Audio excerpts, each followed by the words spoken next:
Shanghai, the city that never sleeps, glittering lights, roaring fans, and a night of tennis that no one will forget anytime soon. Under the electric skies of the Shanghai Masters, emotions ran wild as Arthur Rinderknech, the 30-year-old Frenchman who has spent most of his career fighting in the shadows, pulled off one of the most emotional wins of his life. Facing none other than Danni Medvedev, the former world number one, a Grand Slam champion, and one of the fiercest competitors on tour, Rinderknech delivered a performance that felt like a dream. But as the final point dropped, the emotions on court went far beyond just tennis. That IKT all began with Medvedev stepping onto the court as the heavy favorite. His movement, his precision, and his signature deep court defense had carried him through the tournament. But from the very start, there was something fiery about the atmosphere. The crowd was split, some cheering for the underdog, others loyal to the Russian, star known for his intensity. The first set went as many expected. Medvedev was in control, dictating play with his sharp returns and quick transitions. Rinderknech, on the other hand, struggled to find rhythm. His usually strong serve faltered at crucial moments, and unforced errors cost him dearly. Medvedev took the set 6-4, and it looked like the script was already written. Another routine win for the world's best tactician. But tennis, as always, has a way of rewriting its own stories. Something shifted in the second set. Rinderknech came out playing with a new fire, perhaps realizing that this was his moment, his chance to prove that years of persistence and quiet hard work had not been in vain. His serve began to thunder again, his volleys crisp and confident. He started coming to the net more often, unsettling Medvedev's rhythm. Meanwhile, the tension between Medvedev and the chair umpire began to simmer. At one point, Medvedev appeared visibly frustrated by a line call, shaking his head and muttering under his breath. The frustration grew as the crowd started rallying behind Rinderknech, cheering every point he won with thunderous applause. For Medvedev, known for his sharp temper and perfectionism, it was becoming difficult to stay composed. Rinderknech, sensing an opening, capitalized. His forehand was suddenly on fire, painting the corners, and his confidence grew with every winner. The Frenchman took the second set 6-2, and the crowd roared to its feet. The momentum had completely shifted, and for the first time that night, Medvedev looked uncertain.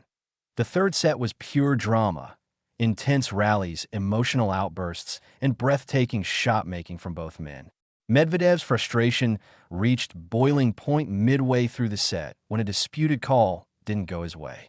He pointed his finger toward the chair umpire, demanding an explanation, his voice echoing across the stadium. "How is that out?" he shouted, pacing around the baseline. The umpire stood firm, and the crowd's reaction only fueled the moment. But while Medvedev's emotions spilled over, Rinderknech stayed calm. His focus was absolute. He played with heart, with grit, and with the quiet determination of a man who knew this could be the biggest victory of his career. Each serve was hit with precision.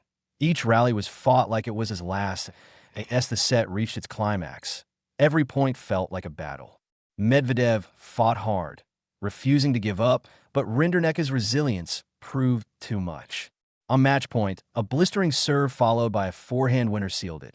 4-6, 6-2, 6-4. The Frenchman fell to his knees, overcome with emotion, as the crowd erupted into a standing ovation. For Rinderknech, this wasn't just a win. It was a breakthrough, a career-defining moment. At 30 years old, he had reached his first-ever Masters 1000 final. It was the culmination of years spent grinding through lower-tier tournaments, fighting injuries, and being overshadowed by younger stars. But on this night, all of that faded away as he walked to the net. Medvedev approached him. Despite his visible frustration, the Russian displayed a gesture of respect, offering a brief hug and a handshake. It was a small but powerful moment of sportsmanship, a reminder that even amid anger and disappointment, respect still finds its place in tennis. Then came one of the most touching moments of the night. In the stands, Rinderknech's cousin, Valentine Vacher, was seen crying uncontrollably. When Arthur spotted her, he rushed toward her section, climbed the short barrier, and embraced her tightly. It wasn't just a victory celebration. It was pure emotion, a family moment that transcended sport. Valentine had supported him from the beginning, through countless losses and near misses. And now, watching him reach a Masters final, she could no longer hold back the tears. The cameras captured every second. Rinderknech's eyes glistening with emotion, his cousin's face buried in his shoulder, the fans cheering louder and louder. It was one of those rare, unscripted moments that remind us why sports move us, because they reveal the human side of competition. Meanwhile, Medvedev, visibly irritated, continued talking to the umpire as he packed his bag. His gestures made it clear that he still disagreed with some of the calls that went against him. Yet, even in defeat, he took a brief moment to clap for Rinderknech as the Frenchman waved to the crowd. That gesture didn't go unnoticed. Fans appreciated the acknowledgement from a player who's known for wearing his emotions openly. When Rinderknech spoke in his post-match interview, his voice cracked several times. "It's unbelievable," he said, fighting tears. "I've been working my whole life for moments like this. I can't even describe what I'm feeling right now. Daniil is such a tough opponent, one of the best in the world, so this means everything to me." He paused, looking up toward his family, and smiled softly. "I saw my cousin crying in the stands," he said with a laugh, "and that made me cry too. She's been there since day one. This win is for her, for my family, and for everyone who never stopped believing in me." As he lifted his arms toward the roaring crowd, the stadium lights shimmered above him, marking the end of an unforgettable night in Shanghai. For Arthur Rinderknech, this wasn't just a win over Danni Medvedev. It was a symbol of perseverance, of patience, and of dreams realized after years of struggle. And for Medvedev, it was a tough reminder that even the best can be undone by a player who dares to believe. His anger toward the umpire will fade, but the memory of that emotional match, the one where a 30-year-old Frenchman rose from underdog to hero, will remain etched in tennis history. As the night drew to a close, the fans left the stadium buzzing. They had witnessed something special, a mix of drama, emotion, and pure heart.